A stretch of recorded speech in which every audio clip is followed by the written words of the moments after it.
Fáilte de gachéide anseo. Welcome, dear friends, excellencies, and particularly welcome to everybody in CND. I'm very conscious that 80 years ago at 8:15 a.m. the first nuclear bomb was dropped on live human beings in the city of Hiroshima. And just at that very moment, a small little boy had stretched out his arm to catch a dragonfly. And there was a blinding flash, and that little boy disappeared, vaporized, turned into gas, along with tens of thousands of other human beings.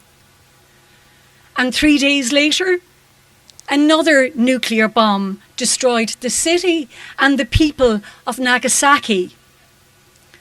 We may never know the total death toll from those two bombs, but the authorities from Hiroshima and Nagasaki estimate in the region of 214,000 human beings perished instantly or died shortly afterwards. Included in that figure is 38,000 children. Now, my work with the innocent victims of Chernobyl causes me on this 80th anniversary of Hiroshima and Nagasaki to focus in on the horrific impact of nuclear bombs on human beings. Such enormous numbers of victims. I repeat it again, almost 250,000 human beings. A figure that is almost overwhelming. And buried in the figure, let's consider the child victims, 38,000 of these innocent children who had been managing to live the terrible years of the war, going to school, playing with their friends and their families, with their hopes and their dreams. And in those awful moments when those two nuclear weapons dropped on them, with devastating consequences, their world changed forever. And I remember a survivor from the nuclear bomb attack said to me once, "We, the living, envied the dead." The scenes of utter devastation, the horror of pain and suffering that followed, it's almost too horrendous to even repeat it 80 years on. But many of the child survivors drew pictures which were afterwards published in a memorable book called Unforgettable Fire. And that was an attempt to show that living hell, that awfulness, that horror that befell the children and what they witnessed on that day.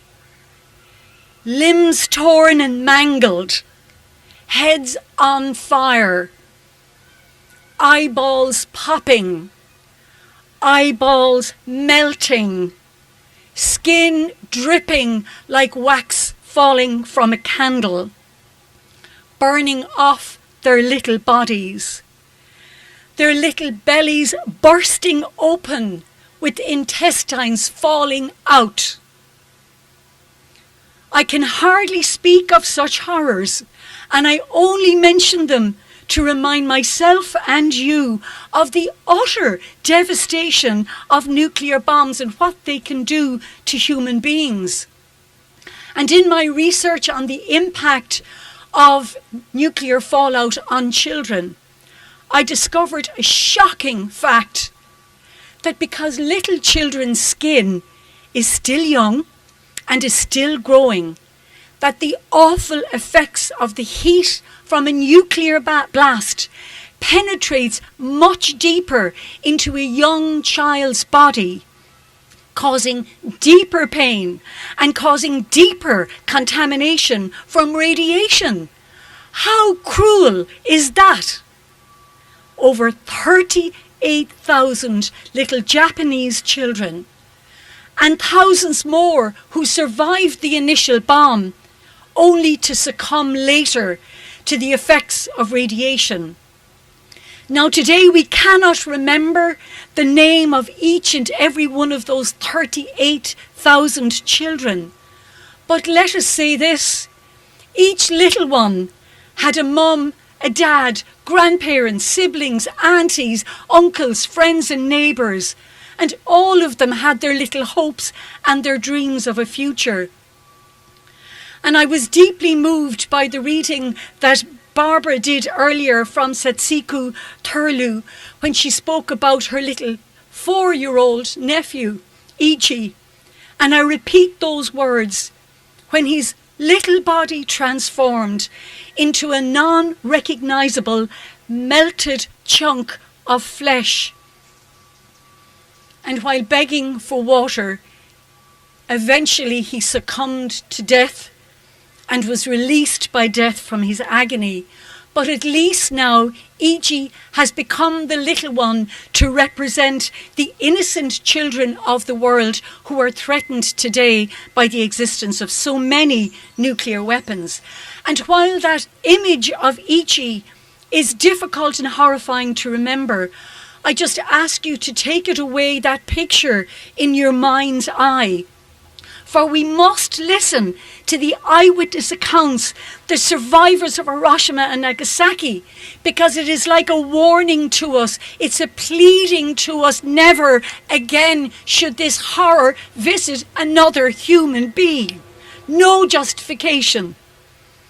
And 80 years on, we remember them today, and we honour their death, their pain, their suffering.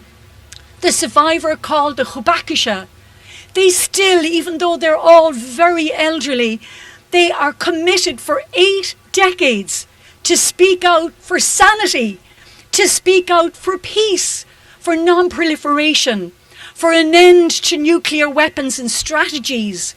And given current tensions around our globe, which show us every day that nuclear escalation is not a relic of the Cold War, but an increasing clear and present danger.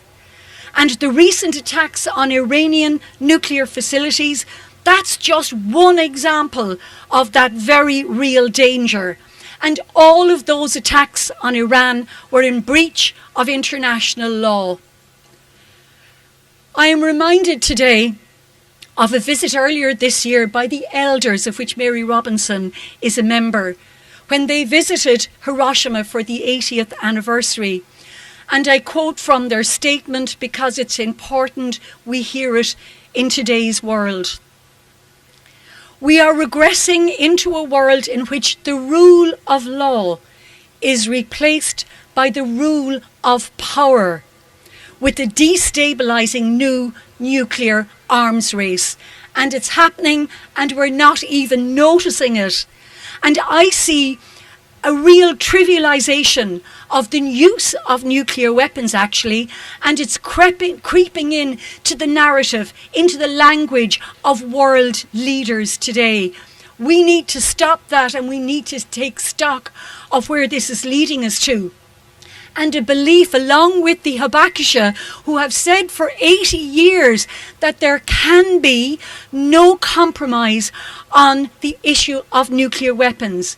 We either put an end to nuclear weapons, or they will put an end to us. And the Hibakusha, by their speaking out and giving witness, they have become for all of us encouraging teachers towards finding our courage, towards leading us to conviction.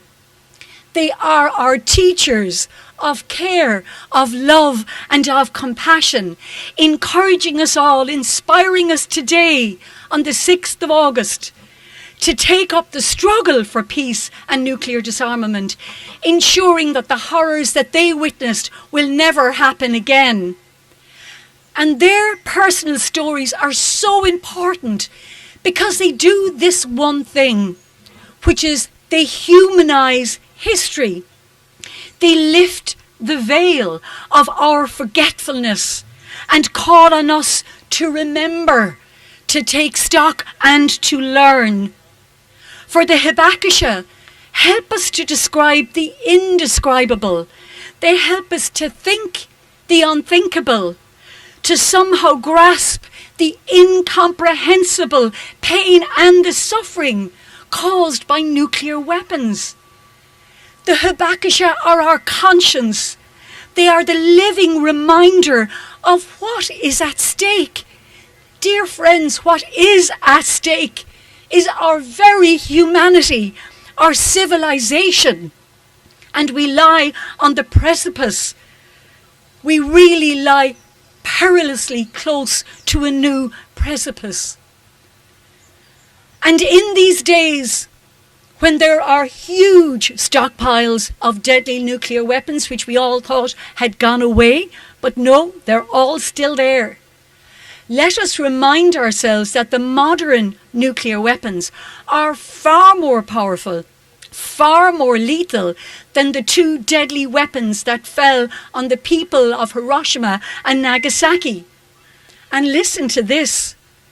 Today's nuclear weapons have a combined destructive capability of 100,000 Hiroshima or Nagasaki-sized bombs. 100,000 times destructive capacity than the original Hiroshima and Nagasaki bombs. We need to take that figure away from today and bring it to our politicians. Potentially, that arsenal could bring an end to the world as we know it, killing millions and killing the climate catastrophically. So today, let us awaken to the reality of the true inhumanity of nuclear weapons. I believe that nuclear weapons cannot and indeed must not coexist with humanity. It is just incompatible. And dear friends, in thinking about music today, I was remembering a really great peace song that we sang many, many times during the very strong days seeking nuclear disarmament, sung by Pete Seeger. You might remember it, "Where Have All the Flowers Gone?" And I often thought to the question that was posed in that, the validity of it for today is so important to remember. When will we ever learn? When will we ever learn? And today, at this memorial, here in our capital city of Dublin, let us learn. And let us renew our commitment to peace and disarmament. Let that be the best way to honour the people who died, to honour the survivors, the hibakusha. Let us pledge to them to continue to work and promote world peace and disarmament. And you know something? Future generations, our children and our children's children, will thank us in so doing. For today, my friends, by being here, we refuse to forget. Hiroshima, Nagasaki, they're not historic events. They are a warning. Let us listen and let us act. And let us together say loudly and clearly on this anniversary day, no to war, no to nuclear weapons, and yes to peace, and yes to disarmament. And today, if somebody is to ask us which side are we on, well, we answer resoundingly that we are together on the side of peace, and say no more Hiroshima and no more Nagasaki. Let it be so. Rav Magwith.